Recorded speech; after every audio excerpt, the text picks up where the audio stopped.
Hey there, Wargamers, Justin here, and today we're going to talk about being a hobby boss.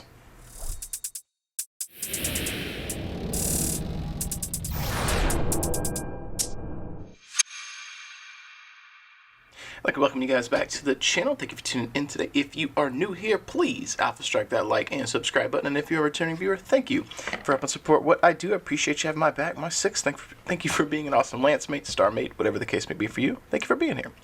That said, today I want to jump right into the topic of being a hobby boss. And that name in the title, as well as me kind of saying it, sounds stupid and a little bit clickbaity. And I guess that's sort of to get you guys to click and watch, but I wanted to address a topic that I've probably touched on before, but I think it's worth repeating with some regularity and talking about it. So when I talk about, use the term hobby boss, what do I mean? And in that term, or that phrase, I'm referring to you being the boss or the manager of your hobby, your painting, your time. And that's one of the things that I struggle with. So I want to kind of talk through what I'm working on and kind of address the subject and maybe kind of talk about how I approach it, and maybe it'll just shed some light for you guys and maybe help change your perspective on hobbying. So not too long ago, I was working on my little wizard here, and I'm just going to kind of go through some of the minis and things I have on my desk as we talk about the topic. So we got this little hat here. So I was struggling with the hat, trying to get the blends where I wanted it to be, doing the headlights, there's no headlights, so this is a hat, not a car. Doing the highlights, doing the shadows and whatnot. That was kind of stressing me out, and I was getting where I wanted to be, but I was kind of getting borderline OCD with it. So we have the hat, we have the book part here, and kind of the stress point that comes from this one for me is that it's not done. It's not anywhere close to done. I have a lot of things to do. Just the hand is kind of all right now. So there's that level of stress where it bugs me and it weighs on me, I'm constantly thinking, hey, I have this thing I should be doing. This thing isn't finished. Unfinished tasks, that kind of stuff starts to weigh, right? And I'm sure some of you guys have dealt with that before too. We've got his torso here. And all of his parchment paper needs to be done. His hand's in a decent state. The green's in an okay state. His staff, but it's not done. So I look at it, and then it's hard to see the finish line because of where I'm at on the journey. And the closer you get, the more or the better it's going to feel. But there's still, oh man, and I even see a spot where I messed up. There's a little spot where I touched the green, and that is mildly frustrating because I didn't see it when I was painting. And now it's going to give me my OCD a flare because I'm going to want to fix it. But that's kind of the topic we've got going on today. So we have that, and it's also not finished. So the same stressors going through my mind. And then we have the face here that's also not finished, but it's in a pretty decent state. Last time I worked on it, we were working on the owl, and then I sat him down. So we've got that in its current state. So what does that have to do with the topic? Well, as we transition over into the minis on my desk, that has to do with these guys. And that is, some Battletech minis. So in between working on my wizard, I took some time to work on these guys, right? So this is the gray and black Timberwolf I'm working on for Suge or Eric from Patreon. This is the one as his reward for being at the painting tier or paint me a model kind of tier for Patreon. So it's not super far along, but that is where we are. And I'm working on a tutorial for the Gamma Galaxy Clan Wolf Timberwolf we've got here, and that is the current state that it is in. And then we currently have the Timberwolf, oh my god, just knocking everything over. The Timberwolf here that I'm working on for the Canon paint scheme that I'm working on for a unit for CSO. So as we have brought these up and talked about them, I kind of worked a little bit on airbrushing them at the same time and got them into a certain state, and they're all three in various states of finished, not finished, completion, however you want to look at it. They're on their own journey. I started working on these and took a step away from our wizard here because the wizard was kind of stressing me out a little bit, and I needed to take a little bit of a break. I segued into a new project. So working on Suge's mini, working on the Gamma Galaxy Clan Wolf, working on the cheetahs. And I've kind of bounced around between our wizard and these, as well as some minis. And one of the things that I have done is I have allowed myself to take a break from a project and pick up another one, as to give myself a little bit of a palate cleanser, a little bit of a stress relief.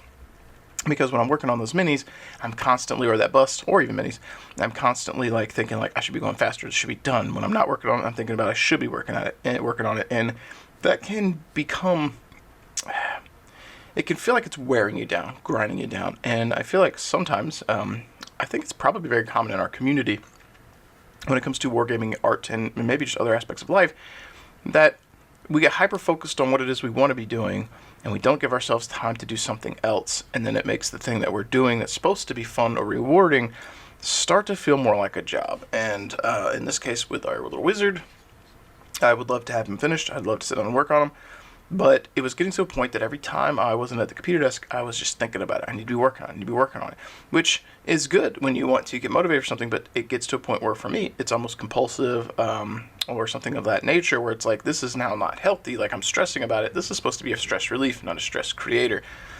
One of the things I have been working on personally is trying to allow myself to take a break, and that is hard. It's hard to take a day off sometimes, and the way that I do it with art is to take a step back and maybe consider working on a different piece. And when I would do this with 40K, which is kind of where this started years ago, when I was doing like assembly line painting, I'd have like, hundreds of Space Marines or Guardsmen or whatever, and we're like, all right, I got to paint the boots on every guy. Got to paint the boots, got to paint the last guns, got to paint the bolt guns, got to paint the silver, got to paint the eyes, the lenses or whatever. And your assembly line, you're doing the same detail on 100 dudes or something like that in a row. Then once you're done with the last guy, you come back to the first guy and you're doing the next detail, and the same one on all of them, assembly line. That is grating. So what I would start to do is have batches of guys. And I'd be like, okay, we're going to do these details on these guys. And once I got to a point where I started feeling monotonous, I'd set them down. I'd work on a different detail. It was a little less efficient, but it was mentally more efficient because I was helping stave off burnout, right? And that's kind of what I'm doing here today, or talking about today, is being able to be your hobby manager, your hobby boss, and be able to tell yourself it's okay to take a break. It's okay to have a day off. It's okay if you want to set your minis aside and play some video games or do whatever it is that makes you happy. These shouldn't be stress creators. One of the issues that I run into is that I feel like when I take a break, no progress is being made, and then I feel like I should be doing stuff, so it's cyclical. But you have to get to that point where you allow yourself to take that break. And sometimes that break may not be literally not painting. It may be, in this case with hobbies, it may be trying a new project. And this is something that Adam Savage talked about in a video not the other day, but a little while ago that I watched and it resonated with me, was that if you don't have the muse for something like this, it's okay to sit it down. In his thing, he was more extreme. It's like, he's okay to sit it down for years if you want to. For me, that would cause a different level of like anxiety or worry for something. But if you're not feeling it, there's no need to force it. These are supposed to be creative outlets, ways for you to have a cathartic like release or experience and feel good. If they're creating stress, you got to take a moment to take a step back and reassess. So that's what I've been doing. I've been trying to be a good hobby boss for myself. I owe nothing to anyone else but myself, and I owe it to me to try and keep myself in line, so to speak. So by kind of changing your perspective and being like, hey, it is me, I'm doing a thing, but I am also dictating that it is okay. I'm giving myself permission to do something else or take that break. The alternative is you're basically burning the candle at both ends, where it's like you're more rapidly going to approach burnout if you stress yourself out, and then you may resent a piece, or you may get to the 90% line and then you're just really burnt and you don't want to finish, and then you don't. So I would postulate that it is better to have taken a break and taken longer to finish a piece than to rush a piece and get to the finish line and not have a product you're happy with because you rushed it, or get right up to the finish line and then have a product you don't want to finish because you're just burnt out and you hate it. Both of those are yielding a result you don't like or no result at all. So it's a net positive if you took longer to finish a piece, but you were happier with it, you got a result better in line with what you wanted, and you weren't stressed out. So to the point that I've been making, I do this in other ways too. So we've got our wizard here that we've been talking about. So old wizard bro. We've got our little madcap bros that we've been working on, and I'm juggling a couple of projects right now. Technically, I guess that's 4. With these, I've also got my Republic of the Sphere minis that aren't done. I've got a couple other faction things that aren't done. and I just pick and grab things as I feel the motivation, because it helps me. And one of the things I've been doing recently is working on minis when I don't feel like painting, or and this is a perspective thing, if I don't have time to paint, I only have like an hour to kill, and after I set up my paint station, get my paints thinned down and get where I want, I end up having like 45 minutes, and then I just don't feel like I'm getting enough done in that short period of time, and then I'm not as motivated to start, right? Because I know I'm not going to be able to get enough forward momentum on my project.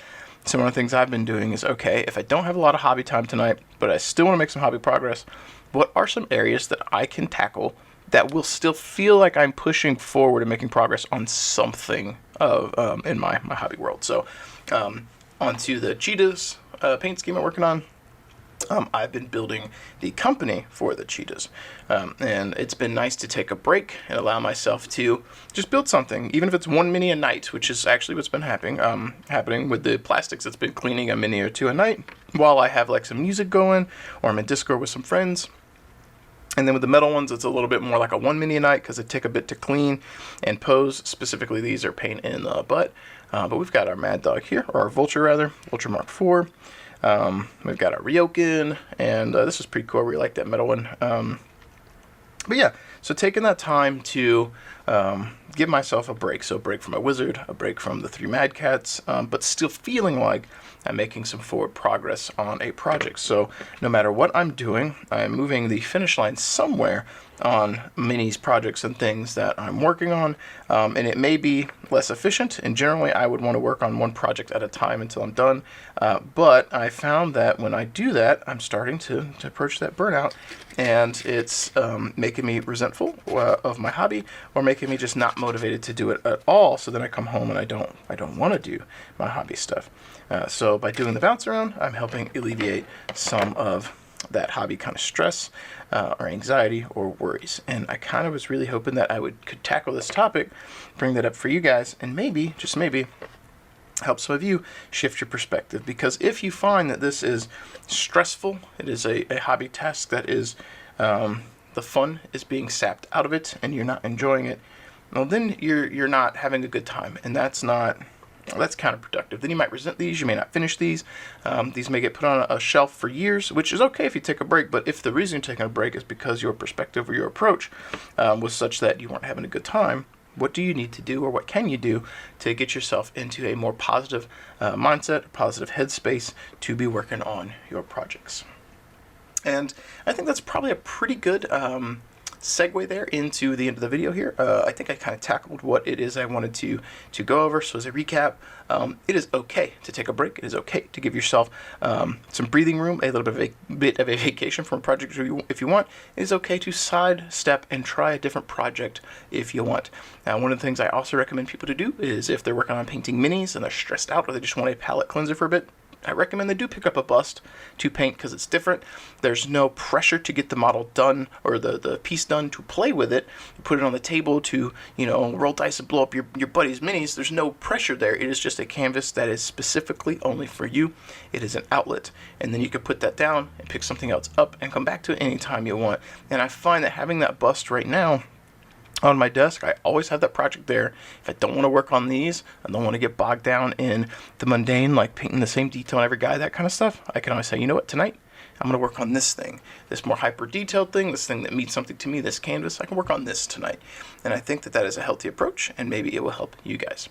If you have some other coping mechanisms that you guys go through to help avoid hobby burnout, things that you do to allow yourself to get to accept the fact that it's okay to take a break, sound off in the comments below. Let me know what works for you. Let's get that conversation going.